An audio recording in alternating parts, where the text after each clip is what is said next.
सांसद मीनाक्षी नटराजन ने कृषि विधेयक बिलों को लेकर अपनी प्रतिक्रिया जताई है। उन्होंने कहा कि ये तीनों बिल किसान विरोधी बिल है। उन्होंने कहा कि यह बिल किसानों को पूंजीपतियों का गुलाम बनाने वाले बिल है। केंद्रीय कृषि विधेयक को लेकर नीमच मंदसौर की पूर्व सांसद और क्षेत्र की कांग्रेस नेत्री मीनाक्षी नटराजन ने अपनी प्रतिक्रिया देते हुए तगड़ा विरोध किया। सुश्री नटराजन ने कहा, भाजपा सरकार 3 कृषि कानूनों को लागू कर पूंजीवादी व्यवस्था फिर से बहाल करने जा रही है। 3 कृषि कानून किसानों को गुलाम बनाने जा रहे हैं। न्यूनतम समर्थन मूल्य समाप्त करने जा रही है, जिससे किसानों को उनके हक का मूल्य नहीं मिल पाएगा। सुश्री नटराजन ने कहा, नए कृषि कानून से लघु और सीमांत किसान जो कि दलित वर्ग और ओबीसी से आता है, वह पूंजीपतियों का गुलाम हो जाएगा। कृषि व्यवस्था चौपट हो जाएगी। कृषि मंडी से जुड़े छोटे व्यापारी, किसान, हमाल, मजदूर सभी बेरोजगार हो जाएंगे। यह कृषि कानून देश के किसानों के लिए धोखा है। लोकतांत्रिक परंपराओं को दरकिनार कर ये कानून बनाए जा रहे हैं, जिससे देश के 85% किसान गुलाम बन जाएंगे। जय जगत साथियों, आप और हम सब जानते हैं कि 2014 का जब चुनाव था, तब भारतीय जनता पार्टी ने और मोदी जी ने पूरे देश से ये वादा किया था कि देश के किसानों की आय को वो दुगनी करेंगे और स्वामीनाथन आयोग की रिपोर्ट को लागू करते हुए लागत राशि से 1.5 गुना भाव किसानों को मिलेगा। और आज हम सब देख रहे हैं कि 3 कानून लगभग बनने ही वाले हैं, क्योंकि वो राष्ट्रपति की सहमति के लिए जा चुके हैं। और उन कानूनों में क्या है, ये हम सबके लिए बहुत बड़ी चिंता का कारण है।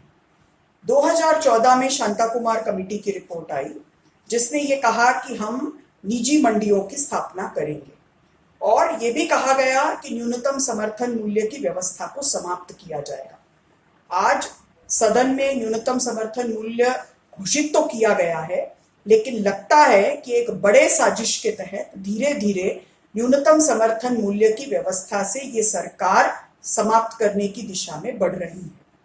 इन्होंने कहा कि अब हमारे नए कानून के मुताबिक दूसरी मंडियों में भी जाकर किसान अपने उपज को बेच सकते हैं। वो व्यवस्था आज भी लागू है। हमारे यहाँ के मंदसौर और नीमच के किसान राजस्थान जाते हैं, राजस्थान के किसान अक्सर नीमच की मंडी आते हैं, मंदसौर की मंडी आते हैं।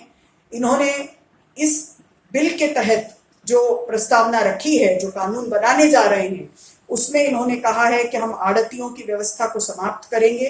तो क्या देश भर में हमारे गांव के और शहरों में जो एक मध्यम वर्ग के लोग ये काम करते थे, उनसे उनका काम छीनकर बहुत बड़े अमीर वर्ग के, अभिजात्य वर्ग के, जो देश के 1% आबादी का हिस्सा हैं, उनको लाने की कोशिश हो रही है। मंडी टैक्स के जरिए जो राज्यों को एक बड़ी आय का साधन होता था, छोटी छोटी सड़कें बनती थी, वो रुकेंगी।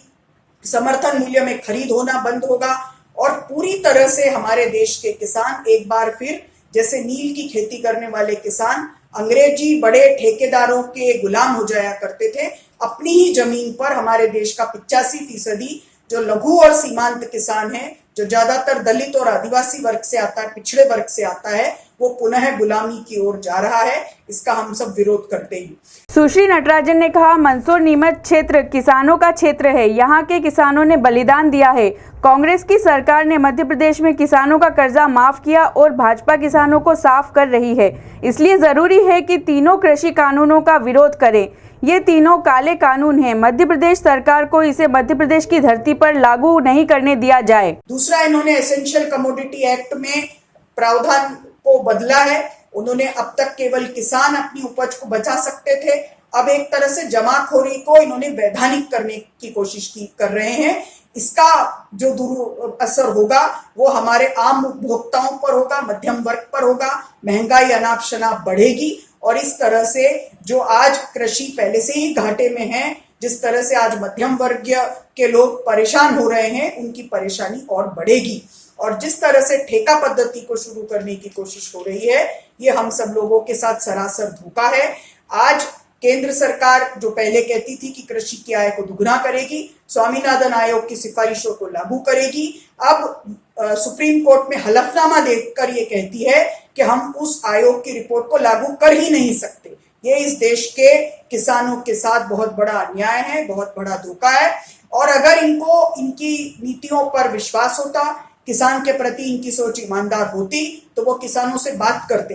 और जिस तरह से केवल और केवल वॉइस वोट के जरिए लोकसभा और राज्यसभा में सारे लोकतांत्रिक परंपराओं को दरकिनार करके खारिज करते हुए इसको पास किया गया है, इसमें कहीं ना कहीं षड्यंत्र की बू आती है और लगता है कि इस देश के वो जो 1% लोग हैं उनको और ज्यादा आर्थिक तौर पर मजबूत करने और इस देश के 85% देश के किसानों और मजदूरों को गुलाम बनाने की एक साजिश है। इसका हम सब पुरजोर विरोध करते हैं। मंदसौर 6 किसानों के शहादत की अमर भूमि है, उसमें हम सब संकल्प लेते हैं कि हम सब किसानों के साथ इस अन्याय को होने नहीं देंगे और उनके लिए लड़ाई को लड़ते रहेंगे। आने वाले समय में कांग्रेस कमेटी के नेतृत्व में, जैसे पहले भी राहुल जी ने किसानों के कर्ज माफ की बात की थी, किसानों के लिए मध्य प्रदेश में जब 15 महीने की कांग्रेस की सरकार थी तो लाखों रुपए का कर्ज माफ हुआ, करीब 20 लाख किसानों को उसका फायदा हुआ।